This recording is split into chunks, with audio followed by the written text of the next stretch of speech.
Well, another North London derby has come and gone, and if you're on the Spurs side, well, you'll be the happier ones today. Tottenham managing to beat Arsenal 2-1 today. Mark Ogden is joining me for this one. Oggy, this may not have been the glitzy, glamorous North London derby that many would have hoped for, judging by where Spurs and Arsenal are in the table. But now, 8th and ninth, Spurs, of course, coming out better in this one, but they're definitely off from trying to get any Champions League spots. And just how significant is that now?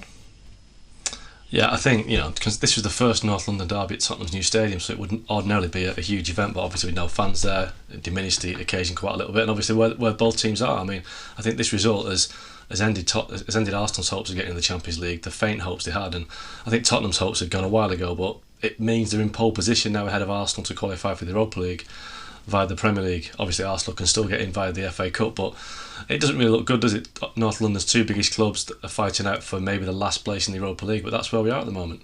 And Augie, just talking about Jose Mourinho now at Spurs, of course, because we were speaking on Friday to our colleague Julian Laurens, and I asked him about the pressure on Jose because after that draw against Bournemouth, we saw it trending on Twitter, Jose out yet again, and him finishing this further down in the table, despite what happened at Man United, definitely must not sit well with someone like Jose Mourinho. So from what you've seen, is he still the man for Spurs? What can he do, and will he get the time and resources to do that and get them back in the Champions League?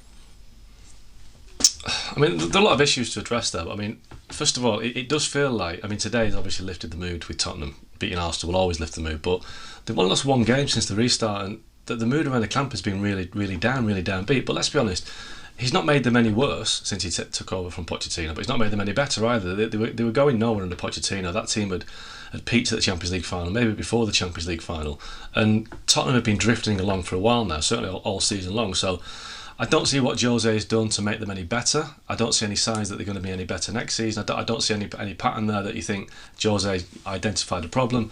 But in terms of pressure, I don't see him under any pressure apart from the pressure he puts on himself, because Tottenham have got big issues with paying for the stadium. They've got a squad that needs rebuilding. Will they get the money to do it? I'm not quite sure he will.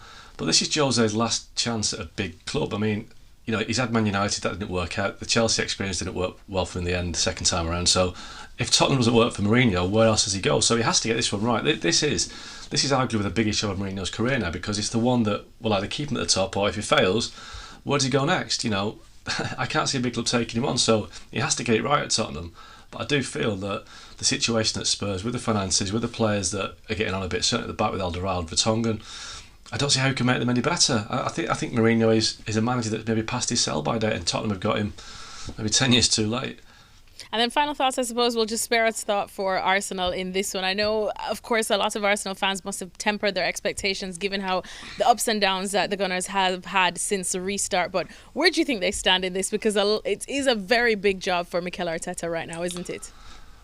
Yeah, I saw Arsenal at Wolves last week, and I thought they were excellent. And I thought there were signs that Arteta was getting it right. He's told the players that haven't got the right attitude, he doesn't want them anywhere near the team. There's definitely signs of promise there, but obviously losing at Tottenham today has been a real blow. And I think, where do Arsenal go from here? Obviously they'll keep faith with Arteta. It's absolutely massive and crucial that Aubameyang stays and signs a contract. If Aubameyang stays, they've got a guy who can score 20 plus goals. He can be a real mentor for the young players like Bukayo Saka. It's all about him. If Aubameyang goes, they've got real problems next season. You're hearing positive noises that he might stay and rebuild, but who knows? If Arsenal miss out on Europe, it might be a good thing for the club in the sense that it gives them less distractions next year to build and focus and get everything sorted on the pitch to go again. But it's never good for a club of Arsenal's stature not to be in Europe. But on this occasion, if they miss out, it might not be the worst thing in the world. And coming up next, Augie, for Arsenal, just sticking with the Gunners, they do have the Premier League champions Liverpool midweek on Wednesday. What are you expecting from that game? Because we know we've seen Liverpool rightfully slip up here and there every now and again, but since winning the title. But can Arsenal get anything out of this or capitalise on that any at all?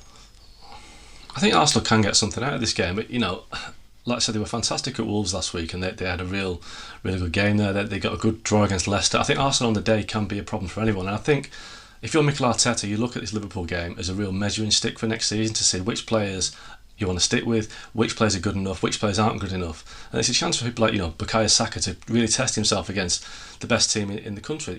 Saka against Van Dijk, what a challenge that is for the young kid, an 18-year-old who's had a great season at Arsenal. He's come along and he's formed this great partnership up with Aubameyang. Pit him against Virgil van Dijk, see how he progresses, and just get an idea as to next season, because Liverpool are the best team around. Arsenal need to get back to that level. So Arteta will love this opportunity to measure his players against the very best, and I think it'll be relishing. And I think Arsenal can win this game because, like I said, they have got players capable of hurting Liverpool. Thanks so much for watching ESPN on YouTube. And for more sports highlights and analysis, be sure to download the ESPN app. And for premium content and live streaming, subscribe to ESPN Plus.